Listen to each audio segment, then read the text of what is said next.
Good evening, everyone, and hello and welcome to the Grey Exchange. So glad you guys can make it. I guess I should say hello to some of you folks in chat. I'm pretty sure it's starting to pick up here. I can't go through the entire thing because I don't want to consume too much time. But I see Harvey Black, Scarzo, Prep for It, The Daily Prepper, Joe Morgan, Gardner Josh, Ark Wildman, Asif, Mike, Milo, JT. Rage in the Cage, Muzzle Flash.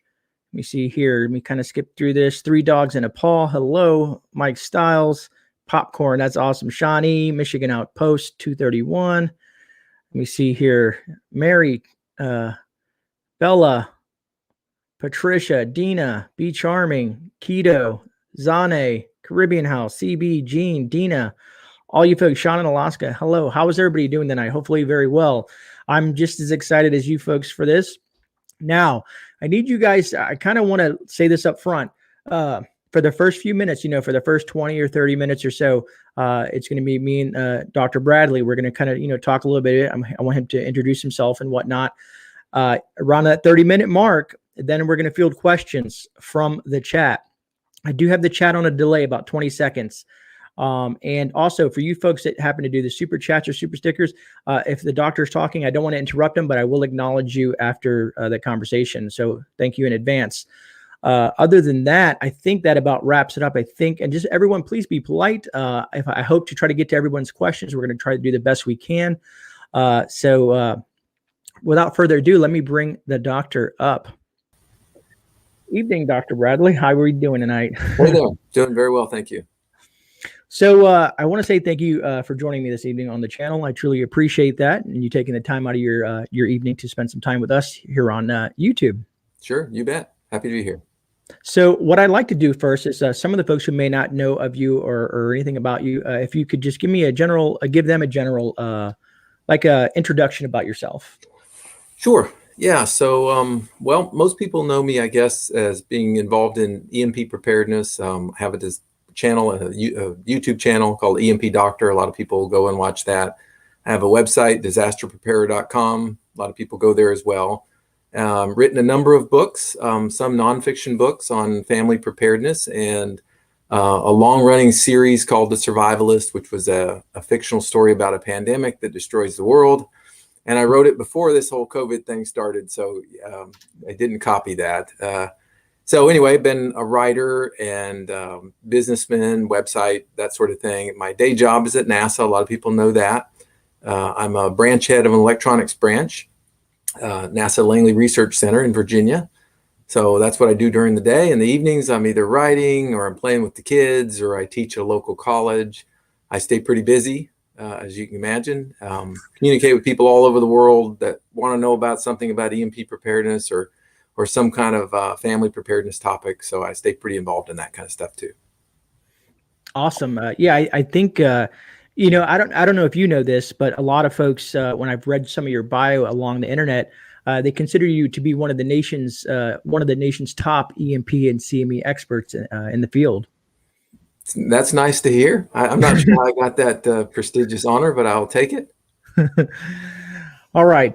So I guess let's kind of dive into it. My first question for you is, when it comes to a coronal mass ejection and electromagnetic pulse, is there a specific difference between the two and how they react and how they affect the Earth and our electronics themselves? Right. Yeah. So that's like the base fundamental question. I'm glad we start with that first, because I often get questions about protecting from a CME or some kind of solar event versus protecting from a high altitude nuclear EMP. And there's some similarities and there's some differences. So it's worth taking a minute to talk about it. So we'll start with the sun first, right? The sun has a number of different phenomena that affect the Earth, from solar flares to coronal mass ejections, solar wind, other things. But at the end of the day, the way it affects the Earth is in a very low frequency way, meaning that the energy that couples into our electronics is a very low frequency energy. It's not, high speed RF energy. And so it only affects things that have really, really long conductors, all right? That you have to have long conductors to take in that energy efficiently. So things like a power grid would take that energy in really efficiently, and you can couple in lots of energy into the grid and damage all kinds of things and transformers. We can talk about that. So the solar events have the potential to damage anything that has very long conductors attached. but it wouldn't damage anything like cars or your cell phone or your laptop if it's unplugged. The energy is just too low frequency to couple efficiently into those electronics. Now, so a lot of people think, okay, so it has an energy release, but it's low frequency. An EMP is a different creature where you detonate a nuclear bomb high in the atmosphere, maybe 100 miles up, and there's some phenomena that occurs we can talk about maybe later, but the end result is there's a broadband pulse of energy that gets injected down at the Earth. And it's done in like a multi-stage thing, like E1, E2, E3. But the short answer is there's very high frequency energy in that pulse. And so it can couple into your phone, into your laptop, into your car, and it can couple into those long conductors as well. So it's kind of a worst case, right? It has the effect of a solar event, that slow, low frequency energy, but then it also has this really high frequency RF energy that can be very, very destructive to small scale electronics. And so it couples both. It's sort of worse than the CME in the sense of that it has the CME effect in it, but it also has this high frequency type damaging energy as well. So preparations for them are sort of similar because they have similar effects, but they're also a little bit different. And we can get into that as we talk the details. Okay, awesome. And see, because that's what I like to do is make somewhat of a distinction between the two, because I know they're different types of phenomenon as per se, the way I look at it. So anyways, a lot of folks have that question, what should they worry about, if they should even worry about certain things, because to me, the idea of another country attacking us with an EMP or a nuclear device is it's not far-fetched per se, but least likely than a coronal mass ejection. Like I said, the most recent one that I could recall, well, actually you said there was one not too long ago. If it happened to have faced us, it would have been pretty damaging. Yeah, 2012 was a huge event, a Carrington style event that just happened to not come our way. And if it had come our way, we would have all found out how much damage that could do to the Earth, because it was that size of an event. You're absolutely right, though, about the sort of evaluating the likelihood of these events. And I always tell people that an EMP, in many ways, is the worst case, because you get, like I said, these various effects, right? Individual electronics can be damaged, the grid can be taken down. But it takes somebody throwing a nuclear bomb up really high and detonating it effectively to cause it, right? And that's a difficult thing to do. You got to have a warhead, you got to have access, you got to have the nuclear bomb, be able to do it. It can be done. Our adversaries can do it. We can do it, right? China can do it. Russia can do it. No question about it. But it's an act of war, and it's pretty serious business, right? But the CME, or some solar event that comes over the Earth, nobody has to do anything, right? It's just an event that physics is going to govern and things are going to happen. And it is going to happen. I read it recently. The statistics are, in a 10-year period, what they said from 2012 to 2022, it was about a 12% chance of a huge CME hitting the Earth. That was what statisticians ran the data. That's not like 1 in a million kind of numbers, right? I mean, in a 10-year window, 12% chance sounds like a reasonable sort of thing to worry about. If you put that over a 40-year span, now you're talking about a very likely scenario that something could happen. So the chance of a significant CME affecting the Earth, I think, is very real and something to think about. And an EMP is just one of those things that has such like dramatic, world-changing effects especially on a country like the United States, that I think it's worth thinking about and worrying about as well, even if it does require, sort of a lot more action to happen actually for somebody to do that over the United States. I do think it's something to be really considered, carefully. Okay. And I know there's a lot of, there's from fact from fiction, because I've heard you see it in movies and you see certain things where people think that you can get let's say a small device and create an EMP in certain, let's say, major cities. Is that actually possible? Yeah, you can create an EMP. I mean, you can actually build a device the size of your phone and create a little EMP that won't do anything, more than a few feet away from you.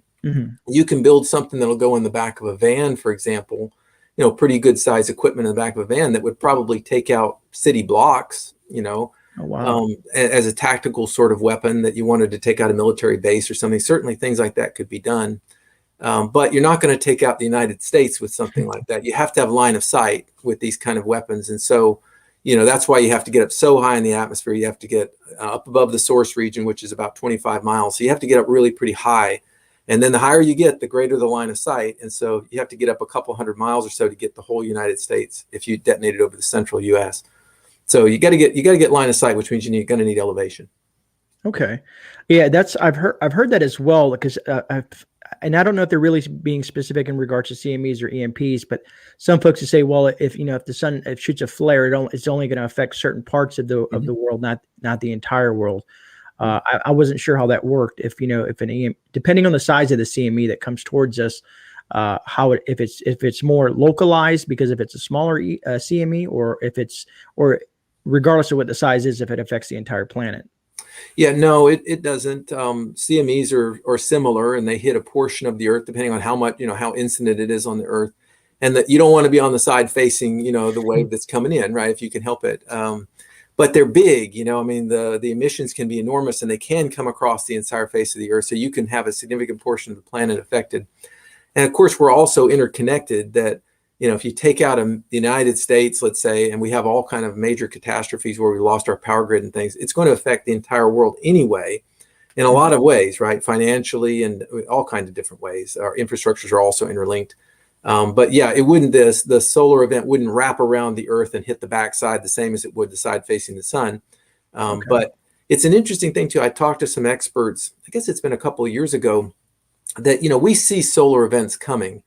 Some of them, we see CMEs coming. They take a couple of days to hit the Earth. So we have satellites that see them, burp out this big plasma gas that comes towards the Earth, and we go, "Oh, that looks troublesome." And we, everything is radioed ahead and said, "Hey, there's something coming your way." And I asked the guys who study the sun for a living, and I said, "Well, why don't we just, when we see the big things coming, why don't we just like quickly calculate what it's going to do and shut everything down, right? Shut our grids down and let that thing wash over us for 6 hours and then bring it all back up?" And interestingly enough, we know sort of the size of it. We know where it's going to hit and generally how it's going to hit us. But the predictability of what it's going to do to us is not something we possess right now. Nobody really knows until like maybe minutes beforehand how bad it's going to be. And I thought that was really fascinating. So even though you see a big emission, you don't know what its effect is going to be on the planet until it's really already here. And that's an interesting thing. That is pretty intriguing. And I've seen some questions in chat, folks. Here in about another 15 minutes or so, we'll start fielding questions. We're just kind of, me and Arthur, Dr. Bradley are going to kind of bounce some things around a little bit, and then we'll get to some of the questions in regards to certain things. I know some of you guys have filtered in a little bit after the fact of the intro, so just to kind of address that real quick. And speaking, let's kind of discuss a little bit about the Carrington event, which was, I think, September 1st of 1859, if I'm correct. I got a couple notes around me so I don't sound totally idiotic. Sure. And what I read about that is that when it hit, the telegraph system was hit hard, and there was, some fires and some stuff like that. But from my understanding, they did recover. And I wanted to know if we had something of that magnitude, roughly in the same realm of things, like in our society today, how we're so dependent on electricity and everything that's, social, all the stuff that the grid, the way it is now. If something like that was to happen today, how would that affect our country? Yeah, I don't have the only answer. I just have my feeling on it. You're right. A Carrington style event. We haven't had one, right, since 1859 that's hit the Earth like that. And back then, our technology was limited to things like telegraph wires, which, of course, very efficiently coupled in that energy and caused a lot of energy to go into the systems and catch fires. But you can imagine today we have, wires running everywhere in this planet, right? I mean, you can't go anywhere without seeing wires. And those would all couple in energy, and the effects of those they're even hard to predict, right? A lot of people say we would certainly take down the grid or portions of the grid. The grid, as we say, the grid is a very complicated system. But let's say we took down the vast majority of the United States, that ripple effect of losing electricity, it affects every other infrastructure, from finances, emergency services, food distribution, water purification, all of it, right, is all sort of, the linchpin of it is electricity. And if you lose that, everything quickly kind of collapses. Maybe you make it a couple of days on backup systems, but not very long. So the loss of electricity is the thing that an EMP is going to do that would really cause the greatest harm for the United States. Sure, there'd be other problems. Cars might start having problems. Houses would get zapped. Maybe there'd be some fires and other things. Maybe there's going to be some airplanes landing in places they don't want to be landing and all kinds of things. But at the end of the day, the losing of the electricity, especially if it stayed out for a period of time, that's what would affect the United States the most. And you can just paint that scenario and where that goes. I don't think it would go good places. I think there'd be a lot of hardship. I would agree. D14 and Papa Prepper, I did see your super chats. Thank you guys so much for that. Truly appreciated, folks. Where was I? I've had some people ask the questions. People have been talking about the way the CMEs work and the way they hit the Earth and how our atmosphere and I guess the Earth's magnetic field somewhat protects us from that. Mm-hmm. Yeah. And a lot of people have said that as of lately, the magnetic field around the Earth is degrading. Well, yeah, not so much degrading as changing. Okay. Yeah. So most people don't know this, but most people do know the sun is on like an 11-year cycle, right? Every 11 years, it sort of goes through a cycle, right? And it goes through a solar minimum, a solar maximum. And what that is that's the polarity of the sun changing, right? So the polarity of the sun changes on that cycle. And we get effects from that. Well, the polarity of the Earth's magnetic field also changes, but it doesn't change every 11 years, thank goodness, or we probably wouldn't even be here. Because having a stable magnetic field around the Earth helps shield us from a lot of the damaging effects of the sun. And when the magnetic field of the Earth does start to move into that changed mode where it starts to try and flip, there's a period of time, maybe for hundreds of years, where the magnetic field is much, much smaller and our protections end up kind of getting burned away. And we can have all kinds of ionizing radiation and lots of damage on the Earth. It's never happened. It's not in my lifetime. It's not in the lifetime of any of our ancestors that you mentioned 42,000 years ago. That's kind of the last one we knew that there was an event where essentially the poles flipped for hundreds of years and then sort of flipped back. And that was around the time the Neanderthals are believed to have gone extinct. You might have read that. And there's some experts who have said that they think it's in fact due to that, because of that reversal made essentially the planet more dangerous and people died off. These Neanderthals died off. So it's a big deal that the Earth changes its magnetic field. The good news is it doesn't happen very fast. It takes a long time to occur.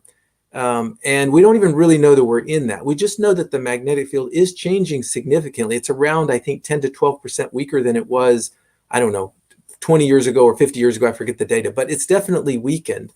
And people are uncertain, is it in the process of flipping and reversing, or are we just getting some normal perturbations in the field? Nobody knows yet, and they may not know for another 50 years or something. But it is a really fascinating thing. And if the poles are really flipping, the world will have a lot to worry about in the coming generations as they try and figure out how to deal with that. Great. That's some solid information, because that's what I'm so glad to have you on the show, because I hear a lot, but to hear for someone that who studies it is just a lot more intriguing to just to hearsay, Sure. Now, a couple things I want to talk before we get into some like protection and stuff like that, things that you can do to help, circumvent some of the effects of CMEs and EMPs is a while back in 2001 to 2008, and from my understanding, 2017 to 2018, the National Defense Authorization Act created an EMP Commission, correct? Mm-hmm. Yep, EMP Commission. And from what I've read, and I could be wrong, is that our government itself has not really taken the necessary precautions or the recommendations from this EMP Commission. Yeah, it's hard to say with certainty, of course, because some things are done in back rooms that we don't get access to, right? But if you read through the report, it was a well-done commission. They looked at a lot of different angles. They came up with some very specific recommendations to how to harden our infrastructures, is what it came down to. Certainly the power grid, I think, was the biggest concern of all. And I don't think there have been some things done toward the power grids. I know for a fact, I hear from people who say, hey, I work for the grid and we've done this and this and this. But on a national level, I don't think there's been nearly as much as what the commission was hoping to have seen. There were other things like hardening certain SCADA controllers, where you have these supervisory controllers that were very susceptible. They had shown in their tests. And we still use those. They're very routine. So my gut feeling is that, no, there was probably some lip service paid to most of that, and it was viewed as an unlikely event, right?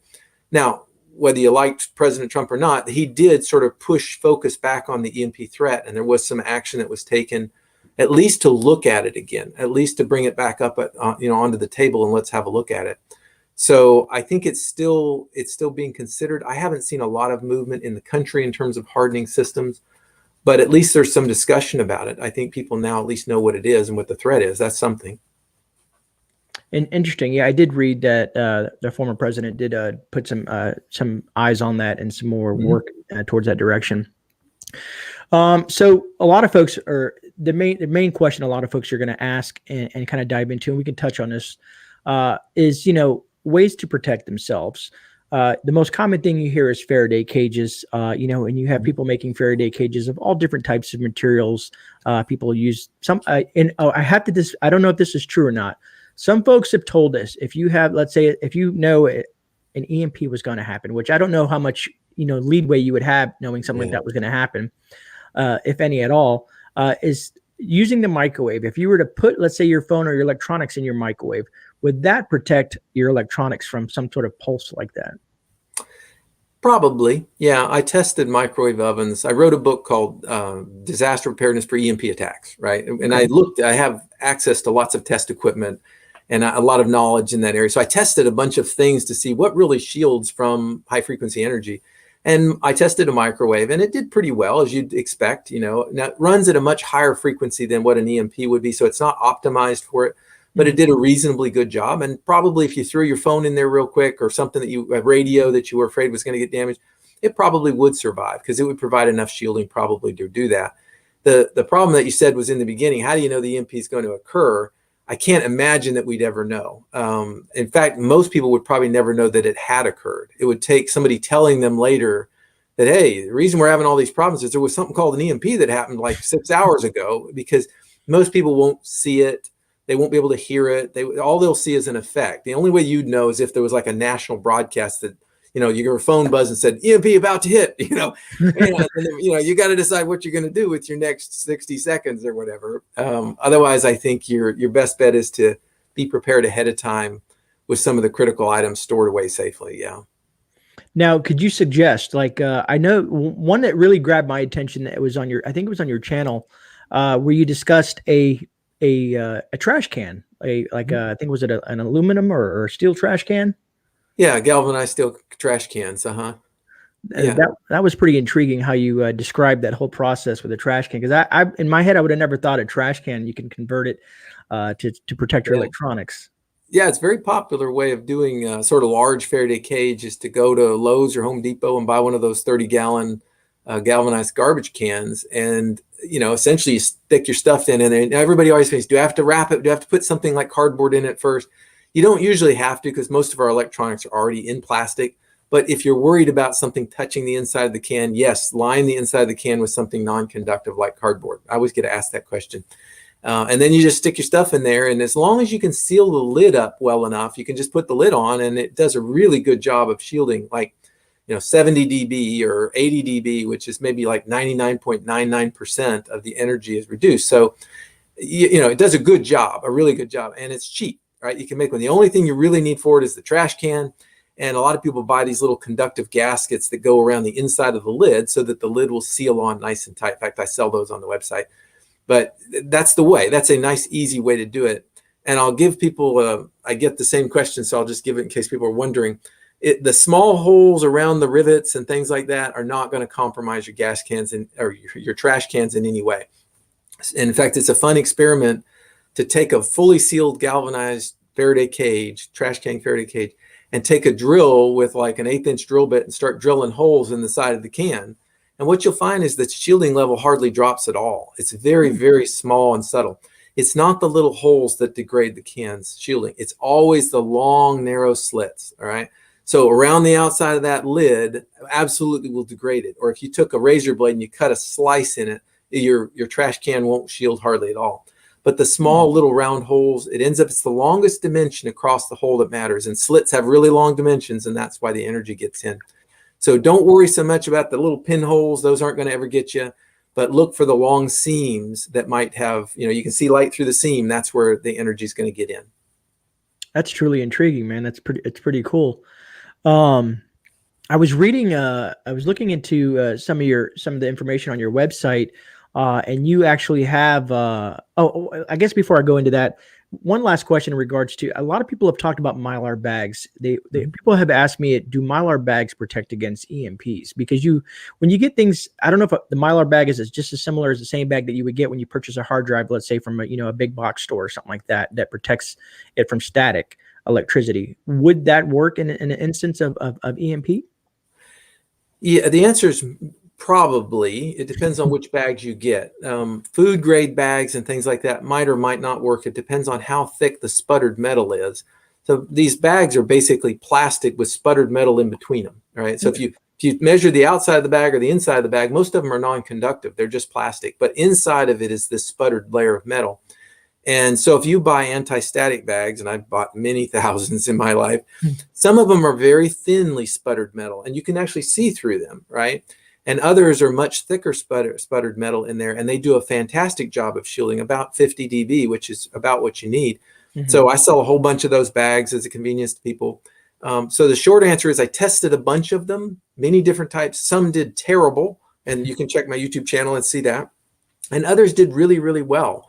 And so I always tell people the easiest way to protect small electronics is to get a good quality bag. We call them EMP bags, but they're anti-static bags, and stuff your stuff in it, fold the lip over, either clip it shut with some clip chips or with a tape, and you've got it sealed away. And it really will do a great job protecting your stuff.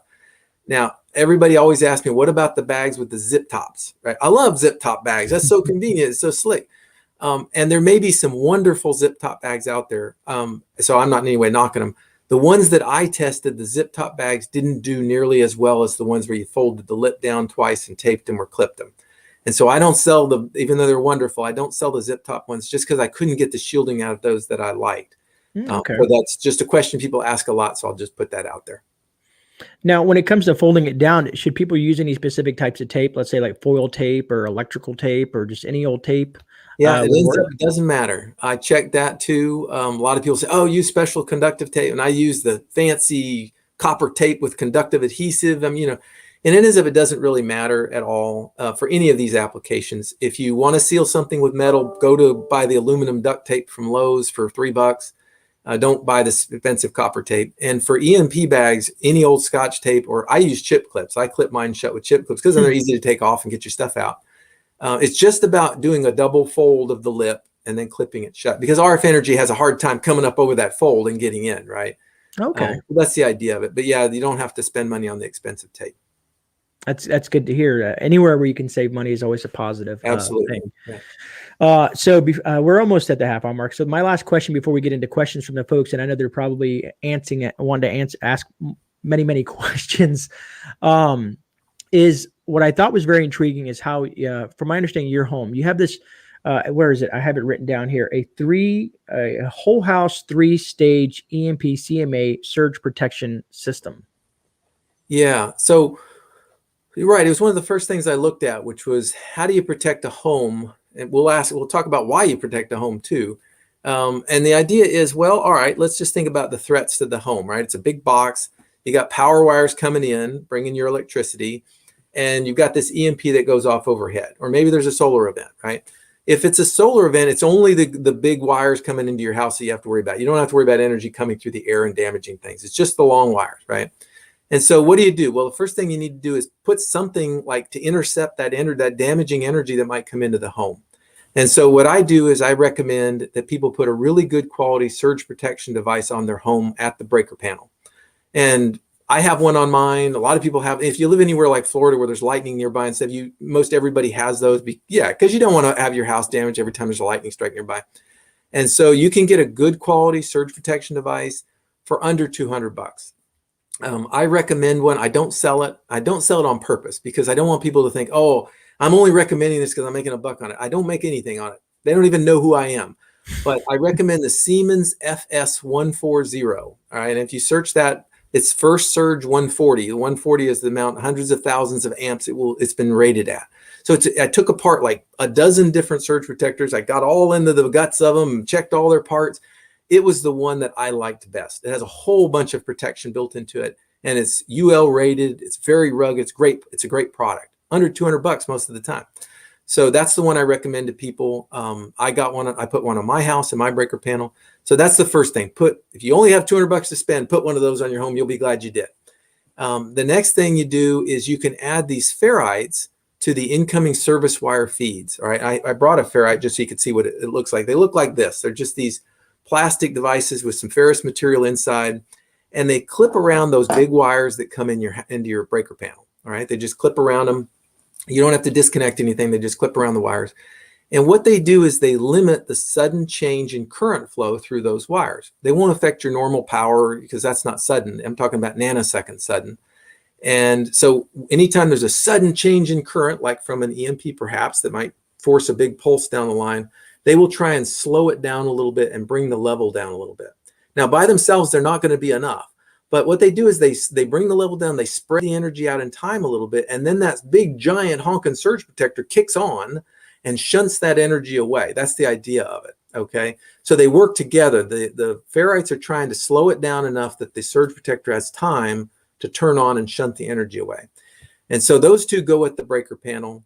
Maybe altogether it costs you a few $100, and you have some protection for the house. And then the other thing I recommend is that, we have lots of small electronics all over our house, and some of it we definitely don't want to lose. And so, get a set of these same kind of things, these ferrites, and put those around the power cords of sensitive electronics. All right.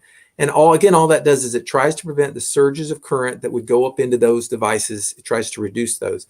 And you'll notice if you have like a laptop, a lot of times they already have ferrites built into the power cord. The industry knows these things are effective. So those are the 3 steps I talk about in there: is get the good quality surge protector. These ferrites that go on the mains, the ones that on your service mains, they need to be a special kind of ferrite. I sell them, and I'm not trying to hawk anything here, but they need to be something that can take a lot of current through them without saturating. What happens is when current flows through a ferrite, on the wire that goes through a ferrite, it builds up a magnetic flux in this ferrite. And eventually the ferrite just gets saturated. It's kind of like a sponge. You can only take so much, right? And if you let the ferrite get saturated, when that current tries to change suddenly, it won't be able to respond. It won't be able to dampen it anymore. It's saturated. It's considered saturated. All right. So you have to modify the ferrites, each and every one. That's what we do. So we sell these high saturation ferrites, is what we call them. I think we're the only people in the world who sell them. I'm not sure, but anyway. And the idea of those are they saturate at a much higher current level. So the normal current from your house won't saturate the ferrite, so that when that big pulse comes through, it's still able to dampen that energy. The sponge is still able to take in a little more liquid, without saturating. That's the idea of it. So the ferrites that go on the home are high saturation ferrites. The ones that go inside the home, like around your laptop cord, those are just regular old ferrites. You can buy them anywhere. We sell some, but you can buy them anywhere. They're called broadband ferrites. And that just means they protect from slow things and fast things. They're broadband. They affect lots of different frequencies. So those are the 3 steps I talk about: surge protector, whole house ferrites, and then these broadband ferrites on the products. Awesome. And the reason I bring up the home is some people are like, well, hey, great. If the grid goes down, there's no power. My reasoning behind bringing this up is if you protect your home, and I also want to touch on this because you have a way to protect generators, and your electronics let's say the grid gets smashed, but your house's electronics are still good, and you have a generator that you can run power into your home. I think that combination there is at least you have power. You know what I mean? Yeah. That's the question I get asked a lot. Well, why do I want to have a house full of functioning electronics if everything is down? I don't have any electricity. It gives you options, right? And if you have solar backup, or if you have a generator, now you have the ability to at least have some functionality to your life, right? Even if you're only able to run an hour a day. And we all know if during a blackout, an hour of power a day is way better than no power, right? You can recharge things. You can do lots of things that you couldn't do without any electricity. So having functional electronics in your house, I think, is very important. And so anyway, that's the short answer is always ask, well, why do I even bother? Why do I even care? Or the other comment often is, well, somebody's going to see my lights on and they're going to come over and take everything I've got. Well, that's a different level of protection, right? We have lots of threats out there. That's a threat you have to address differently. You can make that argument about everything. I should never store food because somebody's going to know I got it and then they're going to come take it. Well, yeah, but you don't really want to be hungry either. So it's a different protection. Protection's a whole different preparation, right? And how you're going to hang on to what you have. But anyway, that's the short answer to that. Is there's some value to having a house that's functioning. That being said, that book that you wrote, where was it at? You probably can spin it where I have it written somewhere. The Prepared for Family book. Handbook to Practical Disaster Preparedness for the Family. I think that It's a mouthful. I plan on ordering that book myself. I think it's going to be. I love reading material and I love collecting books. I'm huge into to books. So the last thing I want to talk before we get into, I know I keep on saying before we get into questions, folks, is because I get a lot of you guys have asked me throughout my channel is how would a CME or an EMP affect solar panels? I know the battery or the electronics part is different than the actual panels themselves. And a lot of people have asked, will it affect the panels? Sure. Yeah. So I'll give you the best answer I have. I get asked that a lot. And I'm pretty familiar with solar power generation systems now. We did a study, I guess, a couple years ago. We bought one. We did a bunch of tests on it to get a good understanding of them. And the short answer is this. I only know one company. I won't mention the name of the company. They asked me not to, so I won't. Who actually does EMP testing. And the panel, the comments will probably fill up with who it is, but they do EMP testing, and they're probably the leaders in this area. They tested panels and they test inverters and they test connected systems and all that. And the data they have shared with me is that when panels were not connected to anything else, the panels were not damaged. Okay. So the panels survived the big pulse, right? The big radiated pulse that would come down and couple into it. When they connected up the cables to the inverters and the system as a whole, the things could be damaged. In general, things could be damaged because now you've got lots of energy that flows everywhere. And so if you're going to have a connected system, you definitely want to have protections out at the panels and down at the inverters. If everything's taken apart, the panels sitting by themselves, it seems unlikely that they would be damaged by themselves. With all that said, some people still choose to either wrap their panels up in foil, like put them in a box and wrap them in foil, or cover them with conductive cloth or things to help protect them. But I think the short answer is they're pretty robust, and it's unlikely for them to be damaged if they're not connected to anything. Intriguing, because a lot of the people in the preparedness community love solar, as as I live in a sunshine state, so I run a lot of different solar options in my home.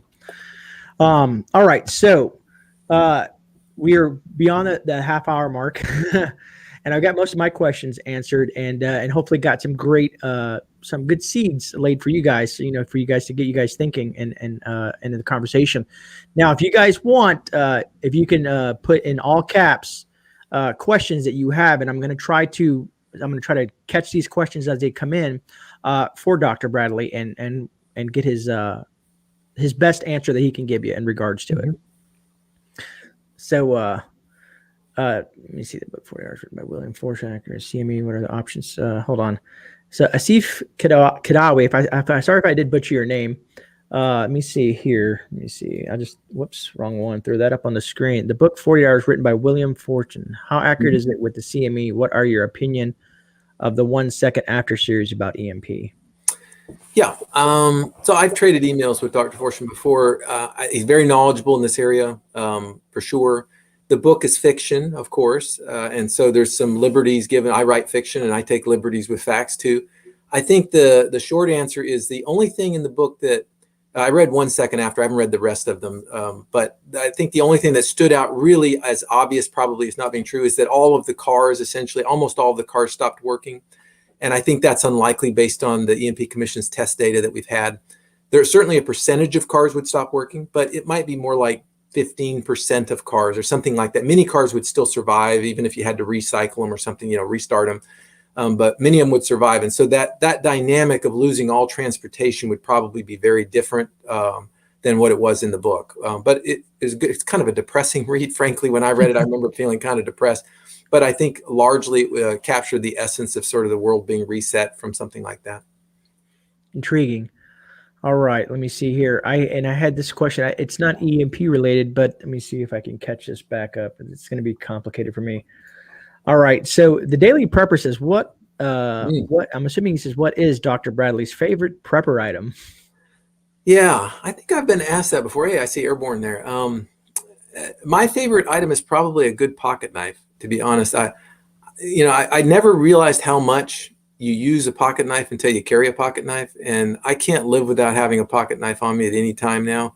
So of all of the things, yes, I carry a gun, and yes, I do lots of other things, but just like a really useful thing that's probably given me more value than any other preparedness type item is a good quality pocket knife. And I know that's probably a little cliche, but it's true for me. Intriguing. It's nice to see those insights from other folks today, because a lot of people know Dr. Bradley is he's in the preparedness community. He is a prepper as well. All right. So Milo says, Milo on the ready, how much warning would we have on a CME/EMP? Yeah, so CMEs take, maybe from 2 to 4 days to get to the Earth. So we see those coming. They don't just pop up on us and they're here. What we don't know, as I mentioned earlier, is what their effects are going to be. Now, if we saw a giant Carrington-style a CME coming toward the Earth, I would like to think that we would take some action, but I don't know that we would. I don't know that the grids would come down and put themselves in some safe state. And I don't even know that it would matter. No one has studied that to say for sure if we de-energize the grids, if that would make any difference at all. But so we would have some warning on a CME. An EMP, like we talked about earlier, I can't imagine that we would have any warning unless you were in the secret circles that got advanced warning of a ballistic missile launch. I don't think you'd know. I think it would just happen. Intriguing. Let me see. B Charming's question is, can I protect the digital on my safe? Yeah, I get that asked a lot. Because of course everybody has these little dials right now on their gun safes and stuff, and they're afraid that they're going to get damaged. And I think it's a reasonable worry, to be honest. I worked for a company, I can't say who it was, but a company who makes gun safes, and they wanted to EMP harden their locks, and they went to a lot of expense to do that. So obviously they thought it was worthwhile as well. So what can you do? Well, the short answer is you have to cover that lock mechanism with something conductive. You could take as much as just some aluminum foil and wrap it all around that lock face and get it, essentially, even if you want to tape it around there to give you a nice conductive barrier. As what happens is when RF energy hits a conductive barrier, it both reflects off of it and it gets dissipated in that conductive barrier. It gets absorbed. A little bit of it might come through, but it reflects and gets absorbed. And you want to put a conductive barrier between wherever that energy is coming from and whatever's inside there. So while it's not a perfect solution, having some form of aluminum foil, or people have made a guy made a conductive cloth hat. He bought some of my conductive cloth, and he made a little round hat thing that fit right over his safe lock, which was pretty slick looking. And there is a guy, I'm not going to say his name, but there's a guy developing a product that is just for this purpose. It fits gun safe locks, and it's really professional. I think it's going to be like $100, but man, it is beautiful. He sent me some prototype pictures, and he said he's going to sell it on Amazon. I don't think he's quite there yet, but so keep an eye out. You might find something in the next couple of months that somebody's actually put on Amazon for that. And like I said, it looked really slick. It was made out of a plastic material with multi-levels of metal in it, and you just sort of popped it over the front of your lock mechanism. So that'd be pretty neat. That is pretty intriguing. All right. Let's see what we got here. JT, if electronics are unplugged, can a CME or an EMP damage them? A CME, no. A CME can only really affect things with long conductors attached. So if you're plugged in, you're part of the grid, right? So you could be a damage. But as soon as you unplug, a CME is not going to have any effect on any electronics. EMPs, yes. EMPs can couple through the air. The energy is high enough frequency, it can couple directly into electronics. They don't have to be plugged in. Although it's more likely they'll be damaged if they are plugged in. So unplugging gives you break the connection from that big current surge that's going to come in from the grid. That's a good thing to break that connection. But unfortunately, it's not a guarantee that the electronics would survive, because the energy could still come through the air and couple into the electronics. Intriguing. All right. And I say that a lot, folks. You guys know. We all got our phrases. It's yeah. All right. Let me see. What do we got here? CB says, any way to charge my cell at night while in a homemade Faraday box? I don't know. You can't put a cord through any. It's a fun experiment. I had a guy demonstrate this years ago, and it really stuck with me. He made a Faraday cage, and inside of it was super shielded, like 80 dB, right? So the energy just didn't get in there. And then he drilled a hole in the side, and like I said, the hole doesn't really compromise the box. And then he took a wire about 12 inches long and he slid it through that hole. And he had a radio inside the box. And sure enough, that radio started picking up the signal just like it was sitting outside on the table. And the reason is that as soon as you penetrate the Faraday cage with a wire, the energy couples in from outside, travels in the wire, and radiates inside the box. And so if you tried to do a conventional charging, like let's say you had a Faraday cage, you put your phone inside and you let a cord go in it, you're not going to protect your phone after all, right? Now, with these modern electromagnetic chargers, I don't know if they would work through a Faraday cage or not. I don't know. I haven't tried them. It's a good question. Whether you could have a Faraday, like, like a pouch. We sell these shielded pouches, which have like 120 dB of shielding. But anyway, you put your phone in it, and if you set that on a magnetic charger, I don't know if you would be able to charge them. My guess is you would not. In fact, I'm pretty certain you would not. I think the energy is high enough frequency that it wouldn't be able to go through that barrier. So I don't know of a good way to charge it and be fully protected. I got one way. Buy one of those battery modules and plug the battery module into it, put those inside of a Faraday cage and let your phone charge up. How about that? All right. Interesting. Yeah, I mean, maybe, right? And I see there's questions way down below. Folks, I'm going to try to get through them as best as I can. Now, muzzle flash, I don't know what this has to do with it. And it's up to the doctor if he wants to answer this question. He says, is man-made climate change real or a giant hoax to gain full control of the world's populations? I'm not going to answer that one. I'm not qualified to answer it. And that seems like that's a political hot potato. So I'll leave that one. Sorry about that, muzzle. All Sorry, right. The roaming prepper says, question, would an EMP CME be mainly electrons or gamma/beta in nature, effect on satellites, AM and AEE? So I'm curious, aircraft effect. Yeah, lots of questions nested in there. Yeah, so he must be an engineer as well. So, an EMP essentially releases these gamma rays, which then ionize the air molecules. And all that means is it strips electrons off our air molecules. And then they perturbate the magnetic field lines of the Earth. And that causes current to flow, right? You get time-varying magnetic fields, and that causes current to get generated. And it's a whole physics to it, right? And I'm not a physicist, but there's a whole physics to it. And there's something called, there's a region of the atmosphere called the source region where it sort of accelerates this effect. And so lots of things happen, but it all starts with the release of these gamma rays, these gamma particles. And I don't know if the sun is the same way. I think it's much more complicated than that with the sun. There's a whole bunch of ionizing energy that the sun puts out. So I don't know that I'm the right person to answer that. Effect on satellites, yeah, both of them can have an effect on satellites for sure. Because in fact, I do work for NASA during the day. I don't represent NASA here, but I work for NASA. We build satellites all the time. In fact, that's one of my main jobs is to work on satellites. And we worry all the time about high frequency energy, whether that's radiation or other electromagnetic interference that might affect them. So we shield things, we're making everything as hard as we can, but you can certainly take out satellites with solar events or with an EMP. And so you could affect satellite systems for sure with that. It's hard to predict which ones would be, but you certainly could. Now, aircraft is a trickier subject. And the reason I say that is aircraft, they know that they're going to be in hostile environments because they fly through the skies where lightning strikes, right? And I don't know if you've ever been on an airplane that's been hit by lightning. I've been on one, and it will scare the bejesus out of you, all right? I'll just tell you that, because we got hit center body on an airplane one time, and it was just like a gunshot had sounded in the middle of the cabin. And you could smell a little smoke, and you don't want to smell smoke when you're on an airplane. And the pilot gets on a minute later or so and says, oh, well, we just got hit by lightning. Nothing to worry about, folks. And we flew right on our way, right? There aren't many things that can get hit by lightning and just keep on going, right? I mean, there's just not many things. And so planes are very redundant and robust. They typically are quad redundant, right? And I'm not an airplane expert, but we do work on some airplanes, meaning that there's 4 redundant systems. So you lose one, well, you still got 3 more going, right? And so they have these multiple levels of redundancy. And large airplanes I'm talking about. And so it's unlikely that if an EMP went off, all the airplanes are going to fall out of the sky. I think that's just not going to happen. Gotcha. Now, is it possible that some airplanes would have malfunctions? Yeah, I think it's possible, sure, because there's a lot of sophisticated computers and things that could go into weird modes, right?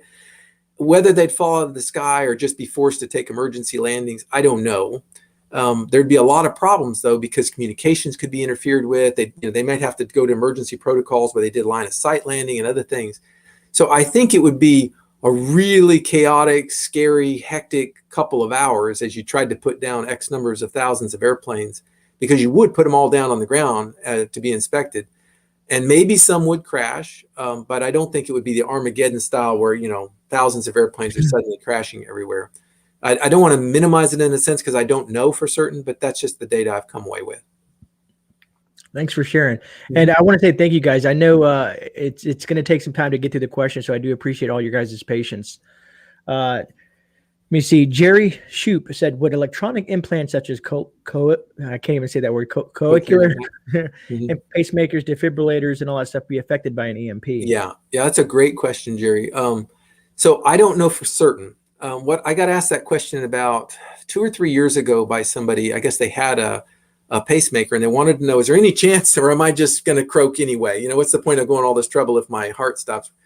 And so they sent me, they were a surgeon, and they gathered the data from Medtronics, which made the pacemaker they had, and they got the data, essentially the survivability data of that pacemaker versus energy. And they sent that to me, and they wanted to know, how does this relate, to surviving an EMP? And I ran the analysis, and I wrote a little paper. In fact, if you search the web, you can probably find it. Search my name and something like, will pacemakers survive an EMP? You may find it. And I did some analysis that showed that, yeah, the pacemaker would be fine. It might have an upset, it might have some kind of hiccup to it, but it wouldn't be destroyed, had plenty of margin. So that particular set of data that surgeon sent me, it looked to me like that pacemaker would survive without any trouble. Could I say that about all these different devices? No. You'd have to look at each one of them's data, and you have to kind of look at the worst case of it. But it was encouraging. I think it's an encouraging thing that they make those things where they can take very high voltages and very high fields without being destroyed. That's pretty intriguing. That's good to know for folks. And the roaming prepper did say he is he is an aerospace engineer, or has an aerospace engineer, and figured lightning reinforcement would help his satellites. So yeah, so you were right on the money with that one. All right, space balls. Can you bury electronics in plastic drums for protection against EMPs?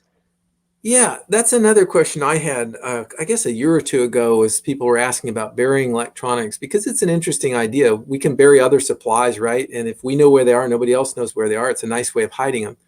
But if you run the data, and I did a little table, it was going to be in my next EMP book, my advanced topics book, which I have yet to write. But one of these questions is, how deep do you have to bury it to get the right shielding? And it depends a lot on the soil type, right? Burying it in the desert is one thing, burying it in moist farmland is another, but it all had to be pretty darn deep. Some of them they were impossible to get it deep enough. You're talking hundreds of feet. And even in the best case, it seemed to me like it was maybe 20 feet or 30 feet deep.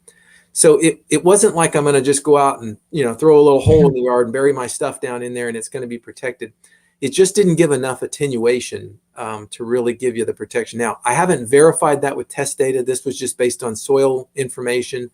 So I'd say that treat that accordingly as just sort of conjecture right now. If I do write that next advanced topic book, I'll do some experiments where I'll dig holes of different depths and I'll put spectrum analyzers and I'll measure the field levels and see what they look like. And I may completely change my mind on that. But right now, it didn't look like it was the best way to protect stuff. Good to know, and we'll be looking forward to that research. Let me see here. I think Phoenix, we might have talked about this already. How about a safe that is opened by a code that has batteries? And I think we had discussed that early on, Phoenix. I don't know if that helps your question out or not. If not, you could back up a little bit because it's basically the same question. I think, right? Yeah, same question. All right. Ghetto Prepper says, sorry if this question has been addressed. Do you believe we are going through a solar minimum right now? I've read that it started this year and will end around 2050. Well, it started at the end of 2019. The solar minimum did. So we're on this roughly 11-year cycle of the sun. Sometimes it's longer, 12 years, 14 years, but it's about 11 years. We've come through the solar minimum. We're working our way up the hill, if you will. Not very far up it yet, but we're working our way up the hill. So around 2025 or something like that, we're going to be at the solar maximum. And so that's just the way again, that's the sun doing its own pole reversal, right? It's magnetic pole reversals. So a lot of people wonder, well, when do we have to worry? And every time there's a solar maximum year, it's like, the solar maximum's here. Well, they're here every 11 years, it's solar minimum. And there's different threats from the two. CMEs are more active, I think, in the maximums, and there's something called the CIF, which occurs during the minimums, but they have a very similar effect. So I'm just going to call them all CMEs, all right? But the short answer is, I don't really buy into it. Yes, the sun is going through cycles, and statistically, there are more likelihood things happening at certain times. But these things can happen anytime. A big CME could happen tomorrow. It doesn't really matter where we are in the cycle. And so I tell people not to worry. I mean, it's fascinating to learn about the sun, but don't think that it's much, much more likely because we're near a minimum or a maximum. I would say that the sun is able to deliver lots of damaging energy our way any day, and it doesn't matter where we're at in the cycle. All right. Let me see here. Dina Walters says, will a pole metal barn or a metal roof on your house help out? A little, yeah, a little bit, because like we said, you know, conductive barrier, some of that energy would reflect off, some would get absorbed in it. The problem, of course, is if it's just the roof or mostly the roof, the energy finds its way in through the walls and the windows and everything else. So you don't get a lot of shielding from that type of a system, but you might get 10 dB or something like that. You might reduce the fields by that much, maybe a little less than that. So it's helpful to some degree, but not really enough to, like, you know, count your chickens and know that everything's going to survive from it. All right. And the preparedness guy says, does turning off a device give it more protection than leaving it on? Probably. It depends on the device. It's hard to say definitely that that's true, but it makes sense that if a system is already energized, right, where current is already flowing through your system, everybody, all the voltages are at their nominal levels. If you threw a big surge into it, everything's already going to be energized. It's going to be easier to exceed the safe levels of devices, right?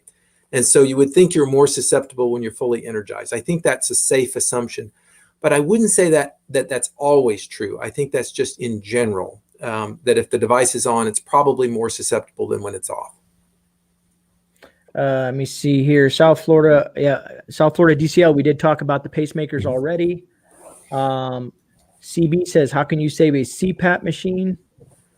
Yeah, so yeah, I know CPAP machine is very important. You really have to treat those, in my opinion, as just like any other appliance. And so what do? Well, when it's not being used, you unplug it, right? That's the biggest thing you can do for any electronics, is to unplug it so that the energy that comes in from the grid wouldn't come in and damage it.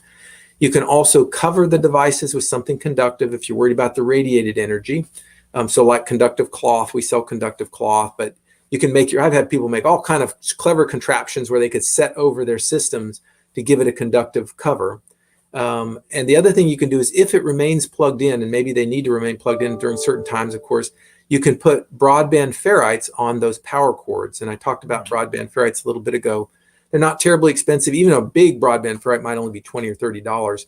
And you can clip it around the power cord, and it does a reasonably good job of protecting from surge that might come in on the power lines. And that's where the biggest danger is to most things. The one exception to that is radios. Anything with an antenna, the big danger is the antenna. The antenna is going to bring in the energy. But anything else, the biggest danger is the power cord that would come into it is going to bring in damaging energy. Thank you.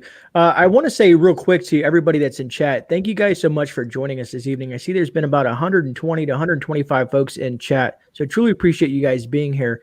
And I do appreciate you guys giving me the thumbs up. I truly appreciate that. And appreciate your patience, because I'm way behind, I'm assuming. All right, Gardner Josh says, could you get a battery backup plug? Could you get a battery backup plug the phone in and put them both in the cage? Yeah, I think that's what we were talking about a minute ago, about charging your phone in a safe way. And that's the way I would do it, is get one of those battery backup modules, right? Where, you know, you can take it and charge your phone in your purse, or, you know, it gives you a portable battery, and then just put both of those inside the Faraday cage and close it up. I think that would be a safe way to do it. And thank you, Moon Sprouts, for that. Truly appreciate it. All right, let me try to catch up to the questions. Fantastic interview. I know we got more questions. I'm just trying to scroll through and make sure I don't miss anything. I don't want to get anybody upset with me. That my step mom. JT gave me a lot of thumbs up. Thumbs up, JT. I appreciate that. JT is great. All right, here we go. I got one coming up here. Nomad Prepper says, how bad is the damage on the arm of the space station? Yeah, I don't know. I don't have any insight into that. I don't work much with station. I did hear about it, of course, but I don't know. I'm sorry. Thank you. Dragon asks, what is Dr. Bradley's take on the termination event hypothesis to determine the power of solar cycle, sunspot cycle? I'm not familiar with termination event hypothesis, so I can't say. I wouldn't want to weigh in on it one way or the other. Sorry about that. All right. Milo on the ready says, would an airburst nuclear EMP take out line of sight satellites? Yeah, it could. It certainly could. So again, an EMP is a line of sight event. If you're out of the line of sight, you're pretty much not going to be affected by it, with the exception of, the energy can propagate through things. But yeah, satellites that are in that line of sight could certainly be damaged by an EMP. All right. Whoops. The chat just jumped on me, so I'm trying to back up here. And if I do miss your question, just go ahead and redo it. And it's easier to read it in all caps. It's easier for me to catch. Is it just me or is this one of the best? It is one of the best lives, Roaming Prepper. My house will be under aluminum foil soon. I saw that one too. Hit the folks likes. Let me see here. We will survive. Dang. Maintain ground, consistent shifts. Let me see. Great interview, except for health issues in mind. Here we go. We spoke about this previously, James Carroll. So there's a reason why he really can't touch on this subject. But you're more than welcome to email me, and I'll give you some information on that if that helps.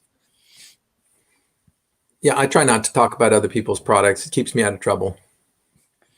And like I said, if you go to his website, he has what is it? The cloth. There's certain things that we can dive into. He has this cloth that you can use if your car is parked, and also devices that you can put in your cigarette lighters that will protect your vehicle from stuff as well, which is pretty intriguing. Yeah, we came out with some new products. I brought some of them here, but you probably can't see them. These are called traps. These are the cigarette lighter module you talked about. There's some that go in like generator plugs as well. And there's some that go across batteries. And basically what they're, again, I'm not here to pitch products, but the idea is that to protect the vehicle, it would be nice to be able to suppress transients at multiple points in the vehicle. And so the only way you can get to that is you have to have places you can get to the electronics. And so one of the places you can get to it is in the cigarette lighter receptacles. So you can plug something in there, a transient suppressor. You can wire something across the batteries, and you can use some ferrites on the power wires in the vehicle. And I talk about all that in a big video I do about how to protect vehicles. It's on my website as well. So anyway, that's our method of doing vehicle protection. Awesome. Sherry Leach says, what part of the planet less or more affected by EMP? Yeah, it's really just a question of where it ends up detonating. And the altitude will depend on what the line of sight of it is. So most people think that, it would either be detonated over a very populated area, eastern seaboard or something like that, or maybe over the central U.S. where you'd have the broadest reach, maybe go from coast to coast and see if you could cause as much damage as possible. Of course, other people will have the mindset that if there's going to be one, there's going to be more than one. Right. There might be a 1-2 kind of thing. I think that's a reasonable assumption. If somebody has the ability to throw, a missile up high enough and detonate an EMP, they might well hit you with more than one to try and get as much damage as they could. All right. Big Bear Prep says, being off grid, would anything be affected? Yeah, it could be, certainly. Now you break the connection of that long grid connection to you, which is great. That helps you, tons. But there's still this radiated energy that comes through the air, right? And so it could still cause damage to your solar power generation system if that's what you're using, or to your personal electronics as well if you don't take some precautions. All right. CB has a question. It says, how do you see hospitals being affected? Not good. Yeah, hospitals are one of those things that depend on a lot of different infrastructures to really work well and work efficiently. They depend on the people, right? And as we've learned from things like Hurricane Katrina, if things get too bad, people go and protect their own. They take care of their own, even professionals. So it depends on electricity. It depends on communication. It depends on supplies. There's a lot of things hospitals depend on. So I think emergency places like hospitals, emergency services as a whole would be one of the things we felt, really profoundly. People would really notice that their inability to get, police, fire, rescue, medical services, there'd be a lot of people injured and other things that would end up overwhelming systems like that. So I think that would be pretty tragic, actually. All right. Sorry, I was just dropping your link to your website because people are asking some questions that would help. And Asif, I did see your super chat, so thank you so much. It says, which 2 books of yours do you recommend to buy first? Okay. So if you're interested in preparedness and you want to know like preparedness, nonfiction stuff, get the Handbook to Practical Disaster Preparedness for the Family. You can just search Arthur Bradley Handbook. It'll pop up on Amazon. Okay. It's a very big book. It's got lots and lots of stuff in it. A lot of it's hand research where I did a lot of research myself. If you're interested in something fictional and you just want to read a story, there's 2 of them. There's the Survivalist series. You can start with the first one. It's called Frontier Justice. It's a really good story. It's 12 books long. People like it. I like it. And then there's a brand new one, which you're going to think you'd hate, but it's fantastic. It's a book called The Watchman. It's set back in the late 1800s. It's about a guy that essentially becomes part of a special group of people that investigates paranormal things in the Old West. And it's called The Watchman. It's a really cool book. I promise if you get it, you'll like it. Even though people say, oh, that's not my thing. Everybody's read it. It's like, man, I love this book. So those are the books I'd recommend. I need to get a signed book of the prepared book. Yeah, I'll send you one. Remind me and I'll send you one. Roger that. I'll talk to you. We'll talk after the stream. All right. All right. Let me see here. Questions, because I don't want to get behind on these questions. What, if any, are the effects of the CME on the body? Yeah. And that could go on both CME or EMP. And the short answer is there are no known effects. You wouldn't feel a CME and you wouldn't feel an EMP. Neither one of them would cause you any harm that you would notice.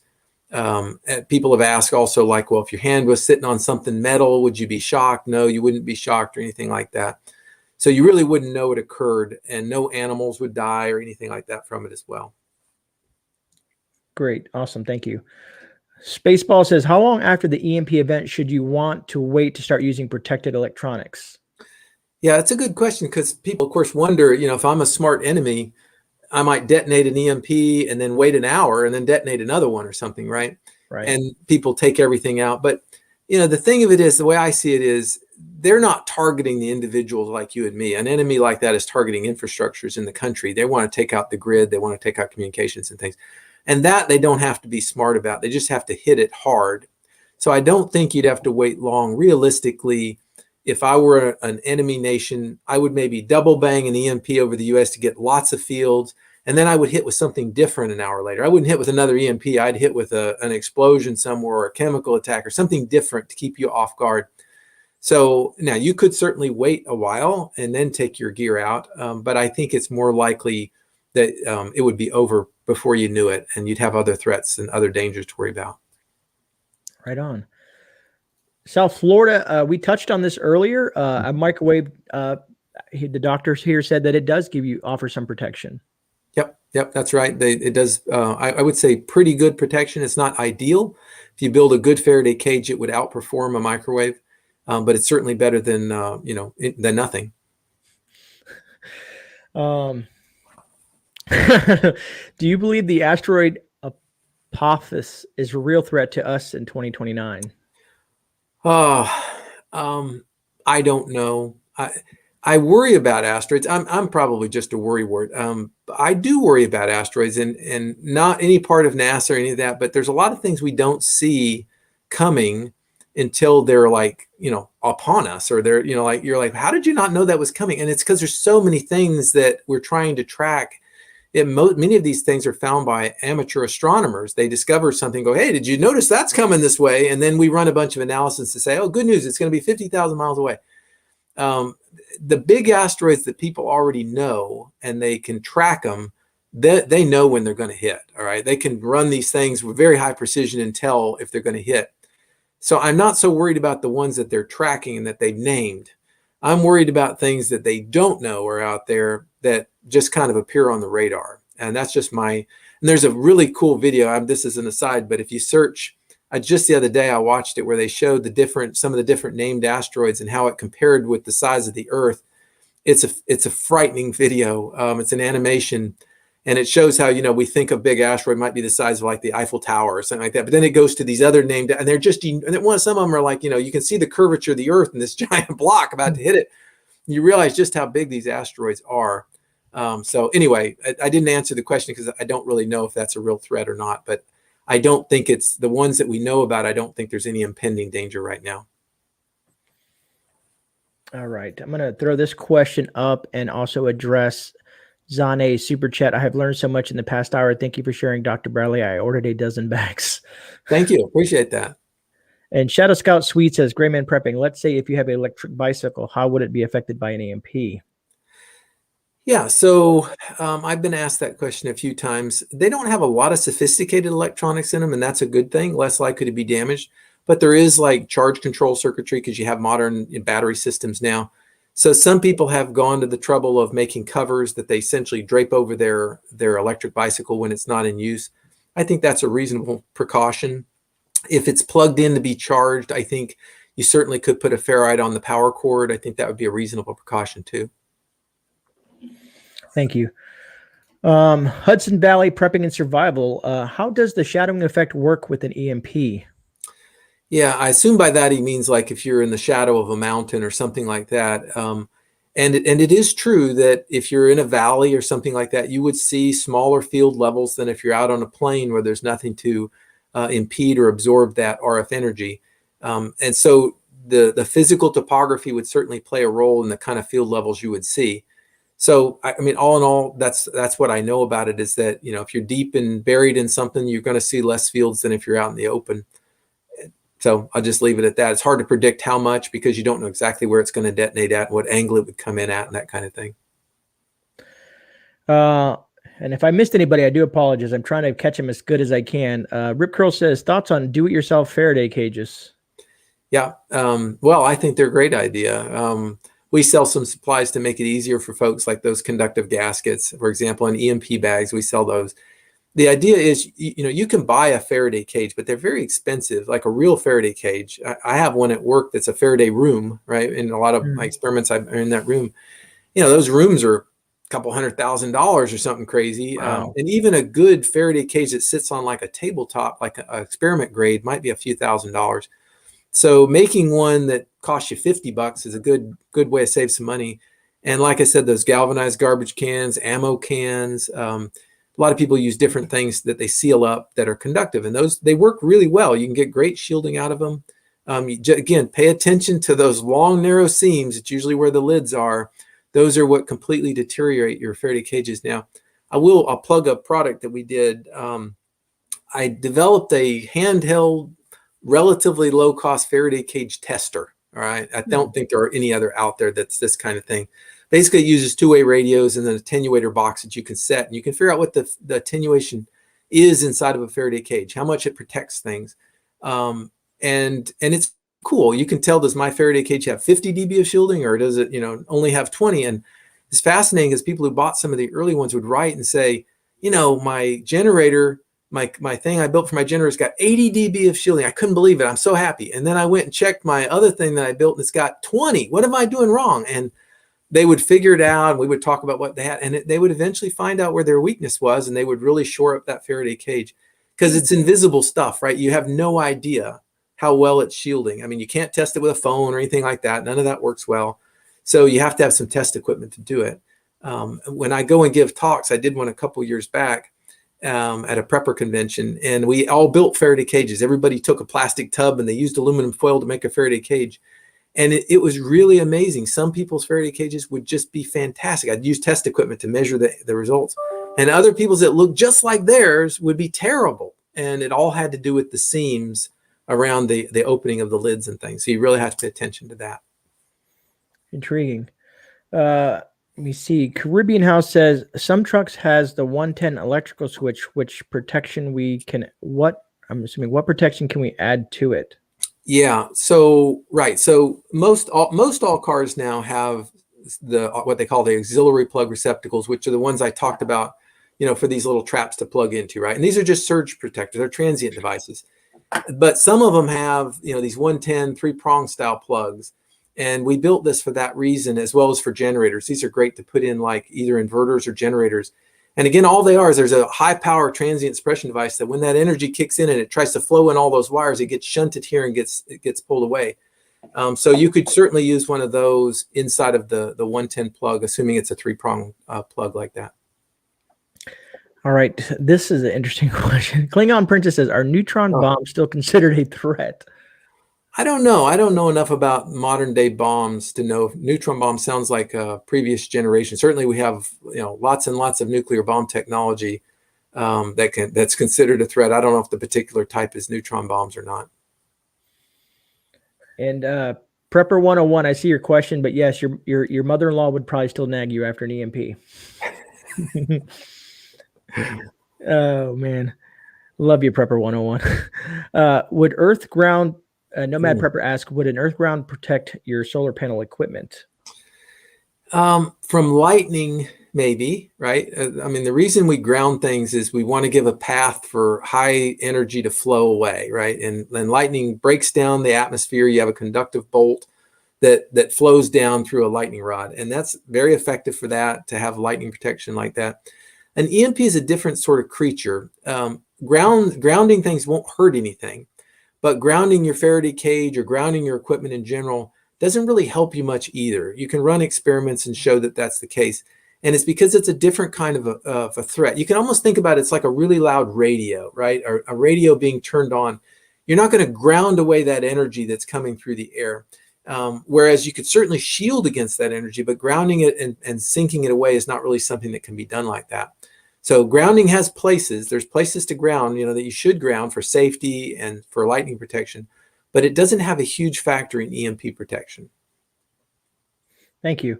I just wanted to say hello to Jason. I see you popped in there, brother. Thank you so much for being here. Three Dogs and Paul says, a lot of rifle scopes run on batteries. Will they work after an EMP? Yeah, that's a good question. I have rifles with red dots and things on them. And I don't know for sure that they're susceptible because they're very small, which is good. That means the energy doesn't couple very well into them. But they do have some sensitive electronics in them, and I suspect they're fairly fragile in terms of the electronic components. So I'll tell you what I do. I have a video on my website where I take a 1-foot strip of conductive cloth and I wrap the rifle. Not the whole rifle, but all the region of where the optic is, and then I tie it off. All right, and then the video is on YouTube as well.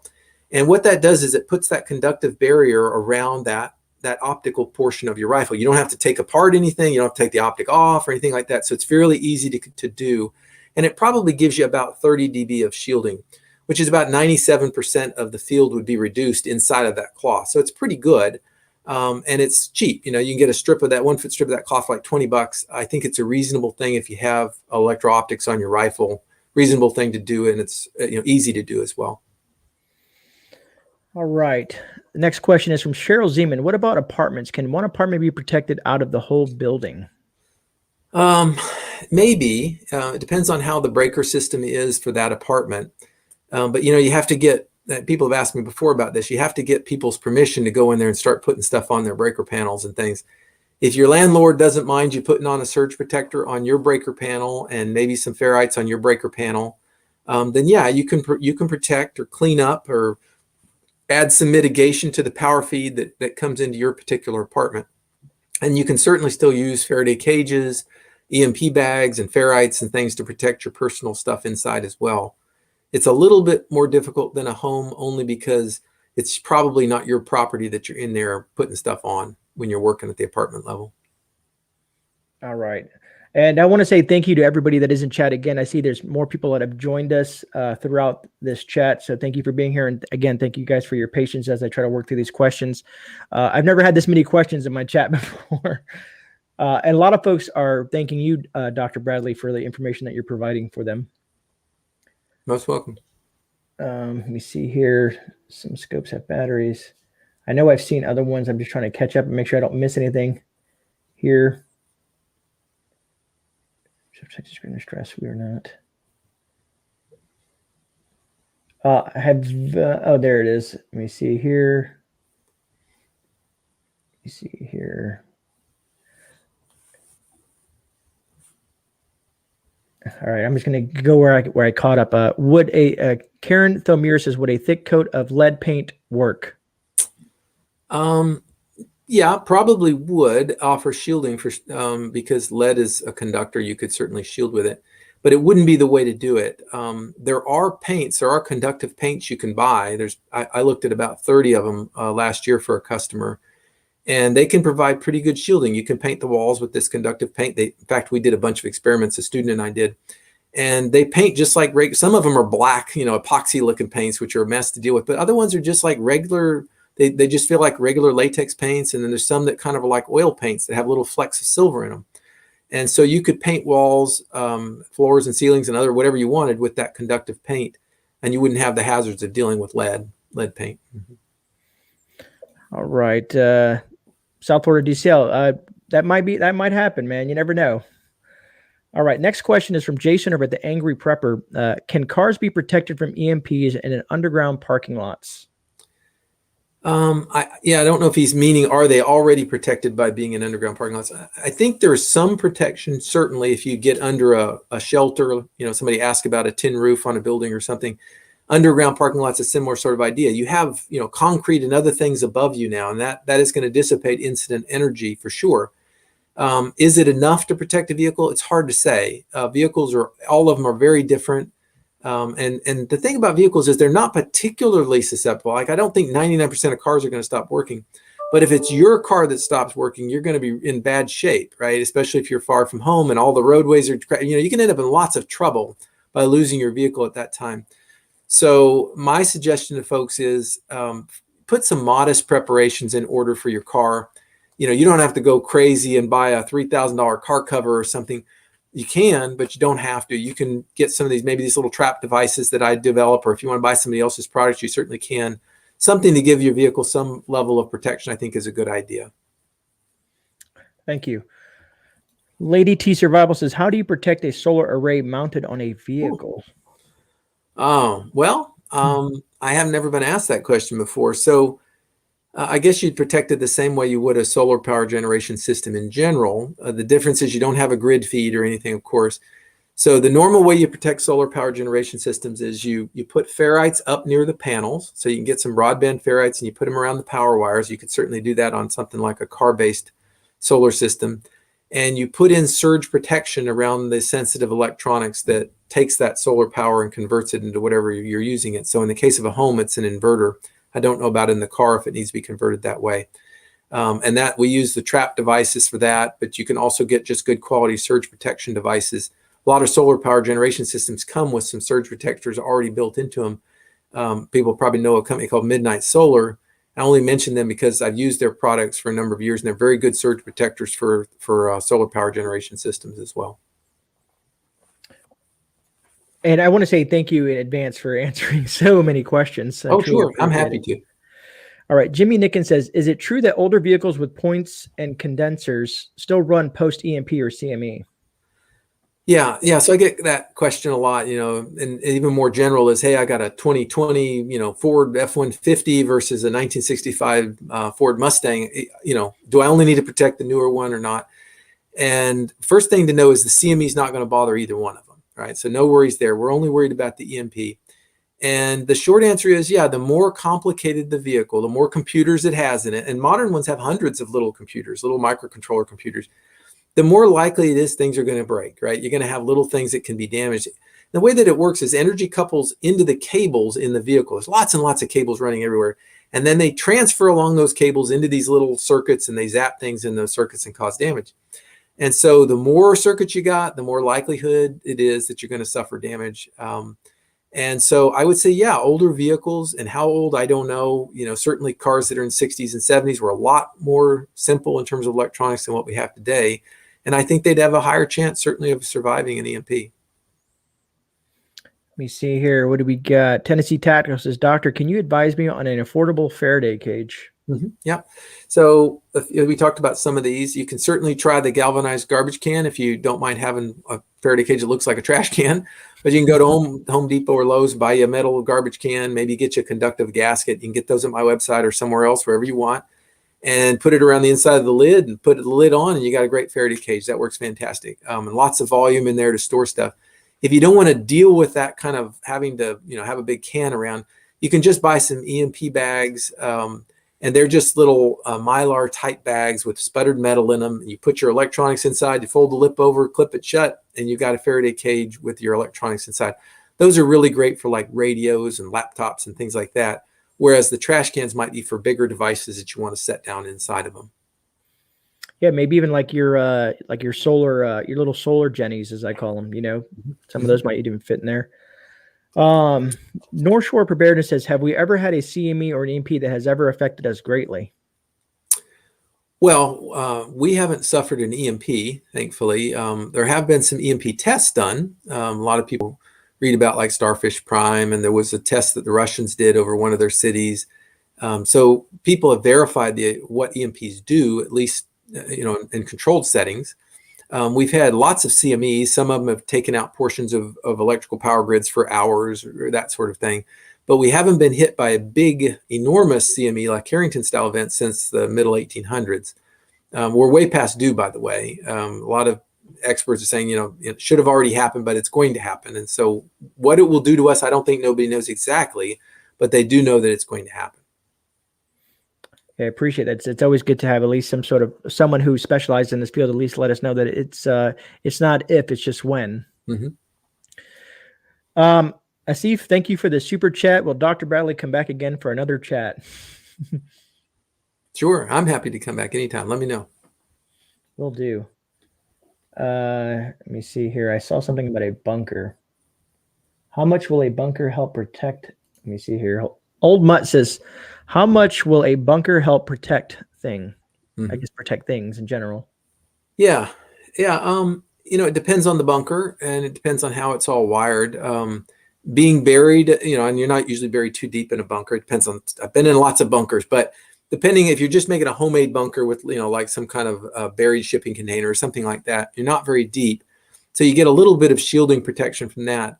But if you're bringing in power wires or other type of wires, you can quickly compromise any shielding you have. So you still have to take very similar protections of using surge protectors and ferrites and things like that, even though you're in a bunker. And I've worked with customers who intentionally went into deep bunkers to get away from the radiated effects of an EMP. And you can do that if you go in the center of a mountain or in very deep bunkers.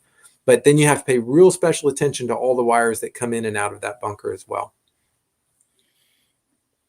Let me see here. Milo on the ready says, would the government let us know if we are going to get hit by a CME? The government wouldn't have to let us know on a CME. There's lots and lots of folks. There's half a dozen very big websites that you can watch the sun every day, and they tell you what emissions there are. So CMEs are no secret. Everybody will know what's coming. Again, what they won't know is what the effect of the CME is going to be.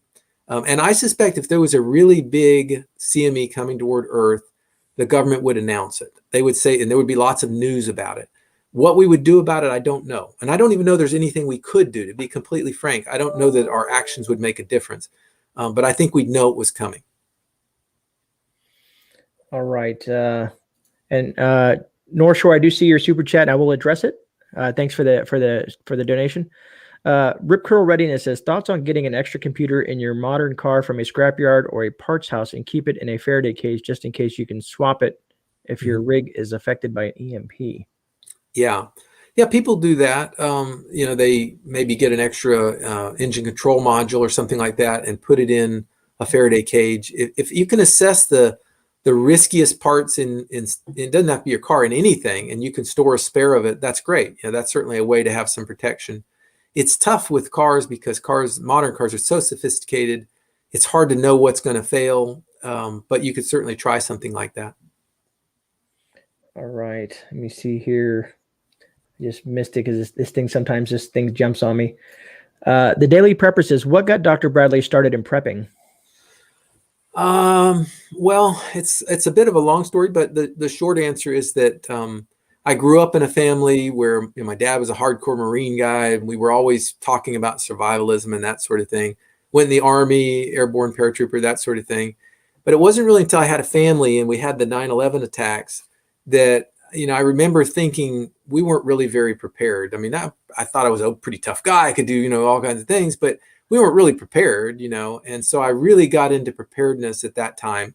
And I started by, like most people, I read everything I could find on the subject, all the books everybody's ever written probably on preparedness and prepping. And this was before it was the fad, before it had become popular. And then I wrote that handbook of some of my findings, that handbook to practical disaster preparedness. Talks about water purification, food storage, the things that were really about keeping yourself alive. And that's just kind of grown over the years, and my understanding of things has grown and developed. And lately, in the last 10 years, I'd say a lot of it's been related to this EMP threat, just because my background is in this area and I'm able to share some knowledge with people that others might not have. Yeah, thank you for sharing. It's truly appreciated. CB says, can you please explain your EMP ham radio protector? Yeah, so just recently, I guess like in the last couple of weeks, I put out a video on how to protect ham radio systems, and you can go to YouTube. EMP Doctor is my channel, and you can look at that ham radio protection system. The idea of it is pretty straightforward. If you have a ham radio system and you're not using it, keep it unplugged. That gives you a level of protection because you don't have the incoming power surge that could come in. If it's going to be plugged in, you got to worry about the power feed, and you got to worry about the antenna feed. And the power feed you can handle with a surge strip. You know, you can buy one from like Trip Light. They make really good surge strips, as well as a broadband ferrite on the power cord. That's a pretty good way to protect. And then on the antenna feed, you really need to put a really high speed antenna surge arrestor in the antenna feed. And it's got to be a good quality one that has low losses associated with it. And I talk about all that in the video. And there's one in particular, I looked at, I don't know, a dozen of them or so. And there was only one I found that was made for EMP preparedness. It's made by a company called Polyphaser. I called their engineers and talked to them about it. And I think it's a great product. It's a very, very fast gas discharge tube in it that helps protect from this energy that comes in on the antenna. And so what I did, well, unfortunately, it's like $130 for this little, antenna like that big. It's a very good quality part. But so I found a way to buy a bulk of them, and I bought hundreds of them. And folks can buy them if they want from me and save about 40% and get them for like $79 or so. They're really nice parts. And they're a very specific specifically for EMP surge arresters for the antenna feed. And that's sort of the short answer on ham radio protection. All right, thank you. Milo on the ready says, does a CME affect 120 volts more than 12 volts? I guess it's two different systems. Yeah, not necessarily, but it's hard to say. So the 120 is what we have in our house, right? And 120 volts AC, it's what's provided to us from the utility company. The issue with that is we don't just get radiated energy that adds on to the 120. We get the big pulse that comes in from the utility company. And so that's really damaging to us. Whereas the 12 volt system, like let's say maybe in our car, well, we don't have a big utility feed to drive that, but we just get the radiated energy coupling into it. The problem is those systems that run on 12 volts, they can't handle 15 volts or 21 volts typically. They get damaged pretty easily at low voltages. So there's goods and bads on both of those. Your refrigerator's not going to die if it gets 130 volts on it, but your car certainly would if it got that kind of voltage. So there's goods and bads. Both are susceptible. Systems that run on 12 volt DC or 120 volts AC, both could be susceptible. Thank you. All right, North Shore. It says, Doctor, what is used to cause an EMP to test the protective devices? Yeah, I think I know what he's getting at here. And he's asking me, how do you test protective devices to show they're going to survive an EMP? I think that's what he's going with. So there are certainly ways to go to a laboratory where basically what they do is they create a giant capacitor at one end, and they drape these cables over a conductive plate on the floor. And you set your devices on that plate. You charge up the capacitor, and then you use a big spark gap. You basically close the switch and let giant currents flow through these wires, and it creates a big impulse. And it creates a pretty effective EMP-like wave that you can then take your electronics out and see if it works. And that's how they test them. It's expensive. All right, it takes just to get set up and run one test might be $15,000 or $20,000. So it's not something most people could do. And so those who do have, they have the incentives to do that. So it's expensive to do real EMP testing. And the other thing is to notice that only tests against the radiated wave, right? The energy that pow through the air at you. It doesn't test for energy that comes in on cables, which actually is more damaging often than the radiated energy. So even though it's a very expensive test and it's a very good test, it's also not a perfect test by far. So the short answer of it is you don't get to test them against an EMP when you're developing products most of the time.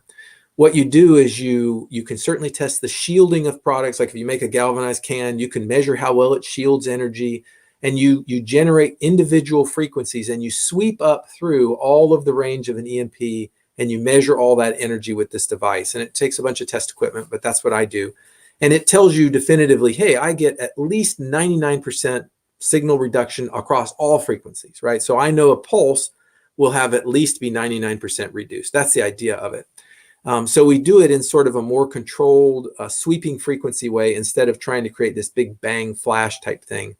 And it's just, it ends up being a lot easier to control that type of system than it is these big spark gap type things. Thank you.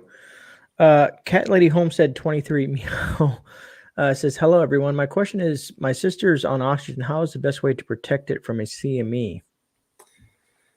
Yeah, so there are various medical systems. We talked about this a little bit with like CPAPs and things. So you have to treat it kind of like it's, you know, a very important appliance type system. So you're going to put where the power plugs in, you're going to use some type of surge protection strip. Very like I mentioned, Trip Light. I don't have any affiliation with Trip Light. They just make good products.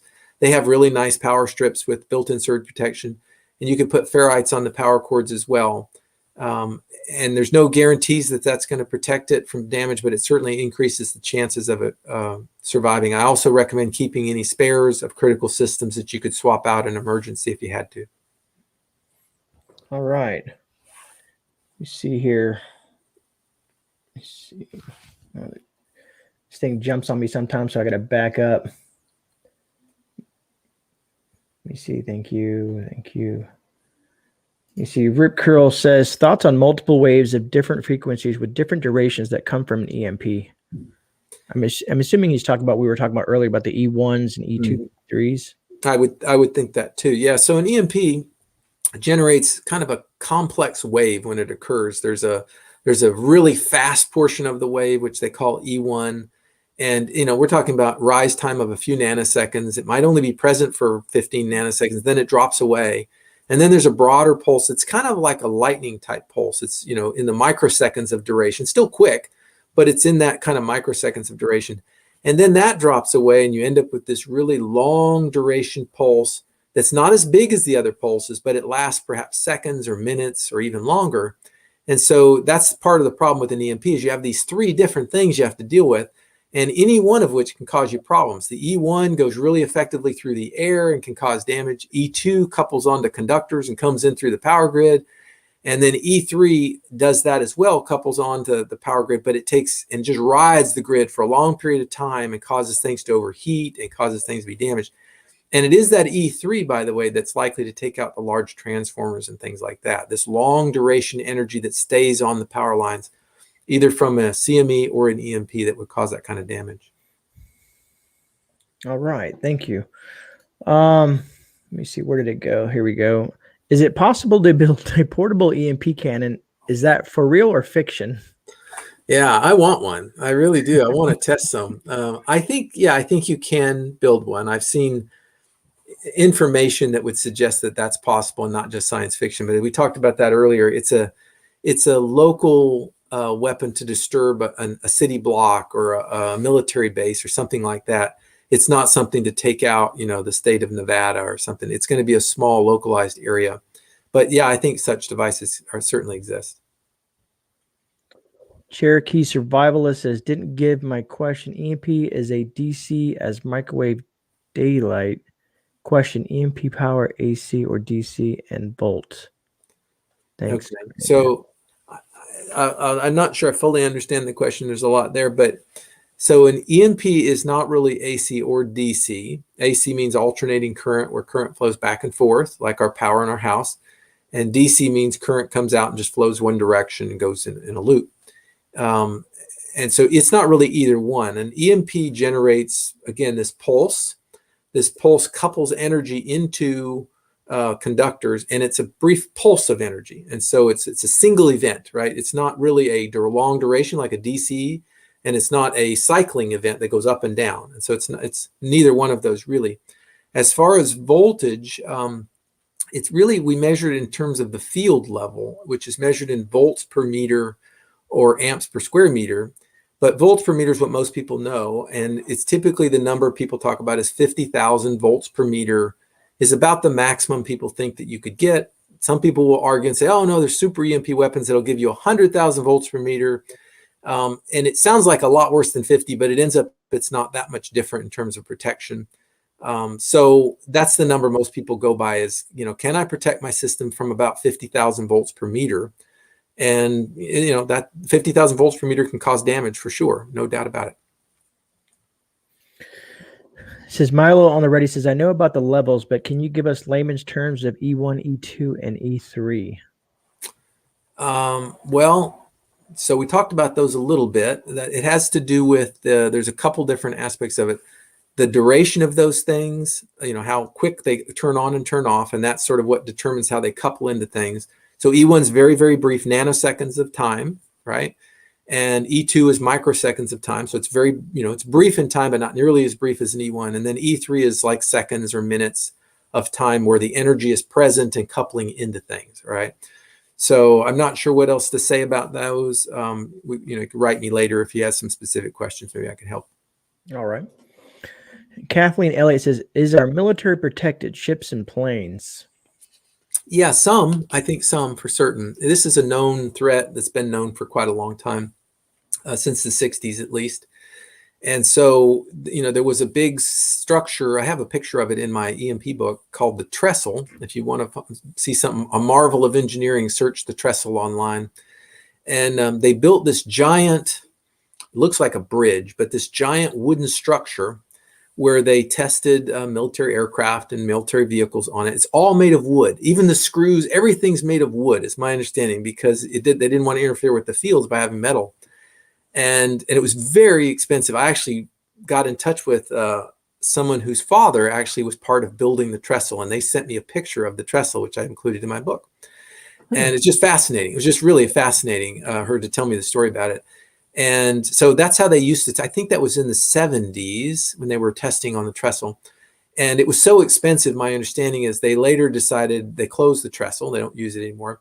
But they later decided, hey, we can do much of this in simulation now with modern supercomputers. And so they do a lot of simulation of EMP effects on modern military vehicles and aircraft and things like that. But it's certainly a threat that the military knows well. And I'm sure the systems have tried to harden to survive some of that. How well they're hardened, I don't know. I don't have that information.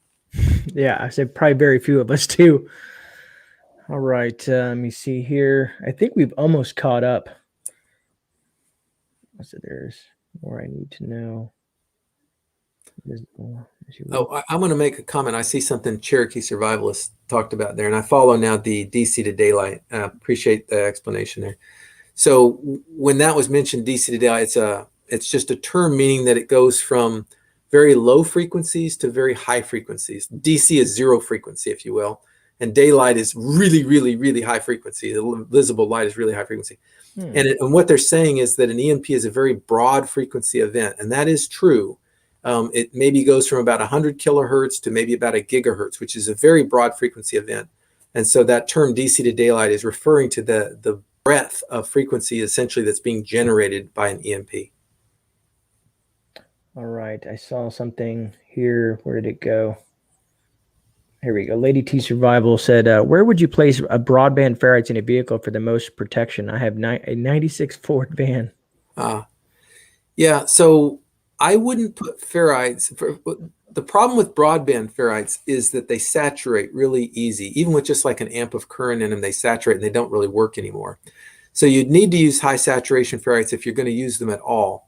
But if I were going to protect a vehicle, I would use these trap devices over ferrites. All right, I would put a transient protector in the cigarette lighter plug and maybe wire one across the battery. Not terribly expensive, and they do a good job of suppressing transients. People who do put ferrites in vehicles put them on the battery cables, but they always use the high saturation ferrites. They put one around the positive lead and one around the main negative lead. But again, you have to get the high saturation ones or they really won't work. All right, Zane, we had touched on this earlier. If you want to kind of go through the replay, Zane, we touched on what got Dr. Bradley into prepping, and it kind of dates back to 9/11. Arc Wildman Survival says, do CMEs affect earthquakes and weather? Yeah, I've read an article about that, whether there was some correlation between it. I think the verdict is still out, whether there is some correlation or not. So I'll leave that to an unknown.